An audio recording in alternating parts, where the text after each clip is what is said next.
قرآن مجید کا سورہ نمبر 65 سورہ طلاق۔ سورہ طلاق کے متعلق چند مختصر نکات تلاوت و ترجمے کے ساتھ۔ بسم اللہ الرحمن الرحیم۔ سورہ طلاق موجودہ ترتیب کے لحاظ سے قرآن مجید کا سورہ نمبر 65 اور ترتیب نزول کے اعتبار سے سورہ نمبر 99 ہے۔ یہ سورہ مدینہ منورہ میں نازل ہوا۔ اس سورہ کی پہلی آیت کی مناسبت سے اس کا نام سورہ طلاق رکھا گیا ہے، اور اس سورہ میں طلاق کے احکام بیان ہوئے ہیں۔ طلاق جذبات کی پامالی، اجتماعی زندگی کی تباہی اور اولاد کی بربادی کا سبب ہوتی ہے، اس لیے اسلام نے اسے مکروہ ترین مباح قرار دیا ہے۔ طلاق کے اسباب میں فریقین کے بیجا توقعات، عورت کی فضول خرچی، مرد کی حسن پرستی، اقربا کی دخل اندازی اور طرفین کی ایک دوسرے سے بے اعتنائی اہم ترین عوامل ہیں، لہذا ان سے اجتناب کرنا ایک مومن کے لیے بہت ضروری ہے۔ آیت نمبر 6 میں حکم دیا جا رہا ہے کہ زمانہ عدت میں بھی اپنی حیثیت کے مطابق عورت کی رہائش کا انتظام کرو، کیونکہ اس وقت بھی اس کا خیال رکھنا سابق شوہر کی ذمہ داری ہے۔ جو شخص اس سورہ کی تلاوت کرے گا وہ رسول خدا صلی اللہ علیہ وآلہ وسلم کی سنت پر مرے گا۔ بسم اللہ الرحمن الرحیم۔ شروع نام سے اللہ کے جو بڑا مہربان نہایت رحم کرنے والا ہے۔ یا ایہا النبی اذا طلقتم النساء فطلقوهن لعدتهن واحصوا العدة واتقوا الله ربكم لا تخرجوهن من بيوتهن ولا يخرجن إلا أن يأتين بفاحشة مبينة وتلك حدود الله ومن يتعد حدود الله فقد ظلم نفسه لا تدری لعل اللہ یحدث بعد ذلك امرا۔ اے پیغمبر صلی اللہ علیہ وآلہ وسلم، جب تم لوگ عورتوں کو طلاق دو تو انہیں عدت کے حساب سے طلاق دو، اور پھر عدت کا حساب رکھو، اور اللہ سے ڈرتے رہو کہ وہ تمہارا پروردگار ہے، اور خبردار انہیں ان کے گھروں سے مت نکالنا، اور نہ وہ خود نکلیں جب تک کوئی کھلا ہوا گناہ نہ کریں۔ یہ خدائی حدود ہیں، اور جو خدائی حدود سے تجاوز کرے گا اس نے اپنے ہی نفس پر ظلم کیا ہے۔ تمہیں نہیں معلوم کہ شاید خدا اس کے بعد کوئی نئی بات ایجاد کر دے۔ فَإِذَا بَلَغْنَ أَجَلَهُنَّ فَأَمْسِكُوهُنَّ بِمَعْرُوفٍ أَوْ فَارِقُوهُنَّ بِمَعْرُوفٍ وَأَشْهِدُوا ذَوَيْ عَدْلٍ مِّنكُمْ وَأَقِيمُوا الشَّهَادَةَ لِلَّهِ ذَلِكُمْ يُوعَظُ بِهِ مَن كَانَ يُؤْمِنُ بِاللَّهِ وَالْيَوْمِ الْآخِرِ وَمَن يَتَّقِ اللَّهَ يَجْعَل لَّهُ مَخْرَجًا۔ پھر جب وہ اپنی مدت کو پورا کر لیں تو انہیں نیکی کے ساتھ روک لو یا نیکی ہی کے ساتھ رخصت کر دو، اور طلاق کے لیے اپنے میں سے 2 عادل افراد کو گواہ بناؤ، اور گواہی کو صرف خدا کے لیے قائم کرو۔ نصیحت ان لوگوں کو کی جا رہی ہے جو خدا اور روز آخرت پر ایمان رکھتے ہیں، اور جو بھی اللہ سے ڈرتا ہے اللہ اس کے لیے نجات کی راہ پیدا کر دیتا ہے۔ وَيَرْزُقُهُ مِنْ حَيْثُ لَا يَحْتَسِبُ وَمَن يَتَوَكَّلْ عَلَى اللَّهِ فَهُوَ حَسْبُهُ إِنَّ اللَّهَ بَالِغُ أَمْرِهِ قَدْ جَعَلَ اللَّهُ لِكُلِّ شَيْءٍ قَدْرًا۔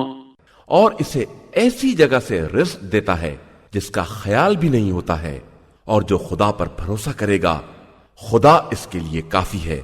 بے شک خدا اپنے حکم کا پہنچانے والا ہے، اس نے ہر شے کے لیے ایک مقدار معین کر دی ہے۔ واللائي يئسن من المحيض من نسائكم إن ارتبتم فعدتهن 3 أشهر واللائي لم يحضن وأولاة الأحمال أجلهن أن يضعن حملهن ومن يتق الله يجعل له من امره يسرا. اور تمہاری عورتوں میں جو حیض سے مایوس ہو چکی ہیں اگر ان کے یائسہ ہونے میں شک ہو تو ان کا عدہ 3 مہینے ہے، اور اسی طرح وہ عورتیں جن کے یہاں حیض نہیں آتا ہے، اور حاملہ عورتوں کا عدہ وضع حمل تک ہے، اور جو خدا سے ڈرتا ہے خدا اس کے امر میں آسانی پیدا کر دیتا ہے. ذلك امر الله انزله اليكم ومن يتق الله يكفر عنه سيئاته ويعظم له اجرا.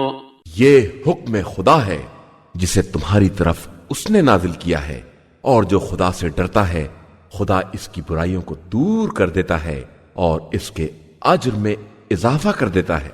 اسكنوهن من حيث سكنتم من وجدكم ولا تضاروهن لتضيقوا عليهن وإن كن أولات حمل فأنفقوا عليهن حتى يضعن حملهن فإن أرضعن لكم فآتوهن أجورهن وأتمروا بينكم بمعروف وإن تعاسرتم فسترضع له أخرى. اور ان مطلقات کو سکونت دو جیسی طاقت تم رکھتے ہو، اور انہیں اذیت مت دو کہ اس طرح ان پر تنگی کرو، اور اگر حاملہ ہوں تو ان پر اس وقت تک انفاق کرو جب تک وضع حمل نہ ہو جائے. پھر اگر وہ تمہارے بچوں کو دودھ پلائیں تو انہیں ان کی اجرت دو، اور اسے آپس میں نیکی کے ساتھ طے کرو. اور اگر آپس میں کشاکش ہو جائے تو دوسری عورت کو دودھ پلانے کا موقع دو.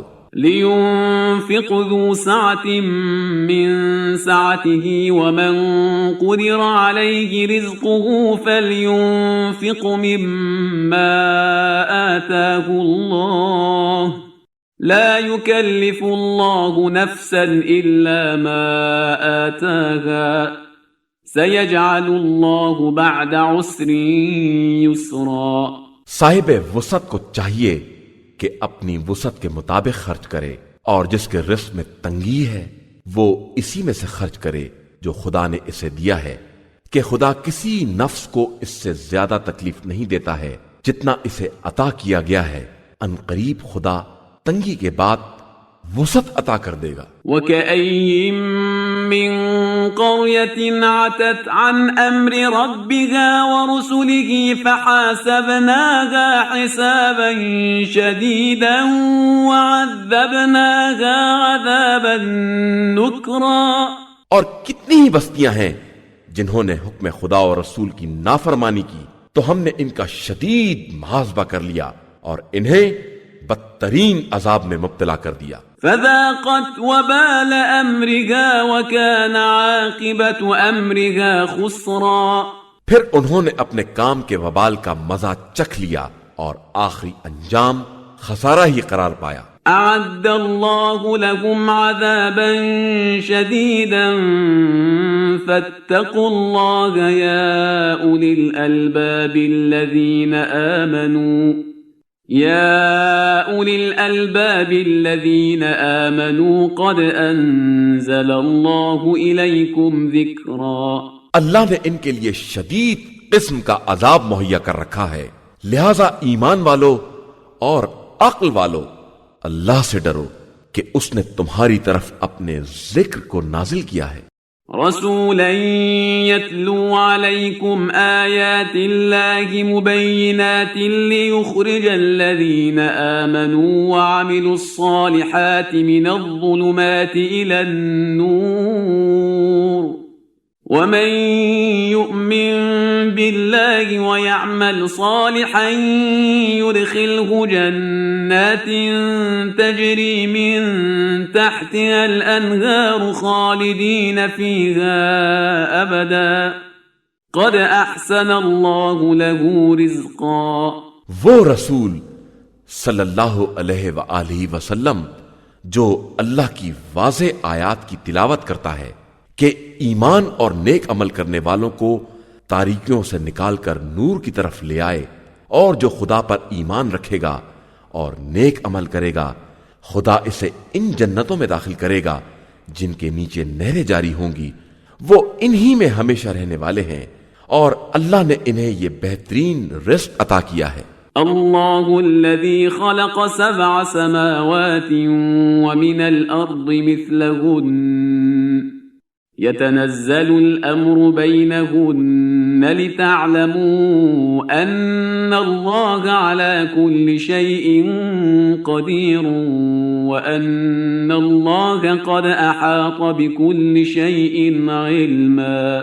اللہ ہی وہ ہے جس نے 7 آسمانوں کو پیدا کیا ہے اور زمینوں میں بھی ویسی ہی زمینیں بنائی ہیں. اس کے احکام ان کے درمیان نازل ہوتے رہتے ہیں تاکہ تمہیں یہ معلوم رہے کہ وہ ہر شے پر قادر ہے اور اس کا علم تمام اشیاء کو محیط ہے.